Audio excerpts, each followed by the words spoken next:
আর গত 10ই জানুয়ারি আমরা একটু বাপের বাড়িতে গিয়েছিলাম, একটা অনুষ্ঠান ছিল রক্তদান শিবির উপলক্ষে। তার রক্তদান শিবির তো সকালবেলা হয়ে গেছে, আমাদের সব ছেলেমেয়ের স্কুল ছিল বলে আমরা যেতে পারিনি, আমাদের বারবার করে যেতে বলেছিল। আর আমাদের ঝাঁঝা মৈত্রী সংঘের অনেক সুনাম, মানে প্রায় 1-150 ডোনার রক্ত দিয়েছে। আর প্লাস 350 লোকজন দুপুরবেলা ঝাঁঝা মৈত্রী সংঘ খাওয়া দিয়েছে। তো রাত্রেবেলা অনুষ্ঠান ছিল একটা পৌরাণিক যাত্রাপালা পুষ্পমালা।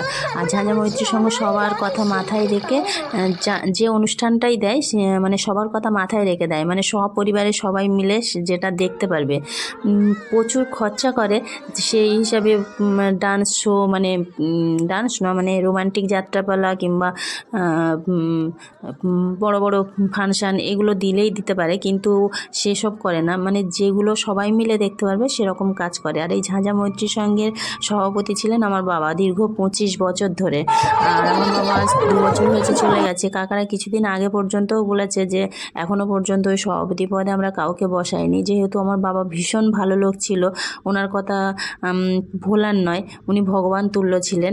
তো ক্লাবের প্রতিটা মানুষ ওনার কথা ভুলতে এখনও পারেনি, সেই জন্য ওনার পদে এখনও কাউকে বসায়নি। এখন বসিয়েছে কিনা আমি আর খোঁজ নেইনি, জানি না।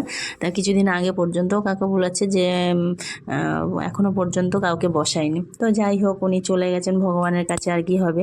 তো সেদিন তো অনুষ্ঠান হলো, পরের দিন মা একটু পিঠেপাটা করলো, মা দিদি মিলে আমরা সবাই গিয়েছিলাম বলে। আর ঝাঁঝা মৈত্রীর সঙ্গে সুনাম এমনি এমনি হয়নি, অনেক অনেক বড় বড় কাজ করেছে। যেমন কীর্তি সম্বর্ধনা, মেধাবী স্টুডেন্টদের জন্য কীর্তি সম্বর্ধনা, তারপরে মাধ্যমিক পরীক্ষার সময় ক্লাব থেকে ফ্রি অটো করে দিয়ে হলে পৌঁছে দেওয়া স্টুডেন্টদের, সমস্ত মানে ওই গ্রামের সমস্ত স্টুডেন্ট। তো সেরকম ভালো ভালো আরও অনেক কাজকর্ম করেছে, এই মুহূর্তে আমি সেগুলো আর বলছি না। তো যাই হোক, পরের দিন বাউল সঙ্গীত ছিল, আর বাউল শিল্পীর গলায় এরকম কৃষ্ণ নাম শুনে আমার ভীষণ ভীষণ ভালো লেগেছে। আর আমাদের ঝাঁঝা মৈত্রী সংঘের এমন কোনো অনুষ্ঠান হয়নি যে বাচ্চা থেকে বয়স্ক মানুষ পর্যন্ত বলেছে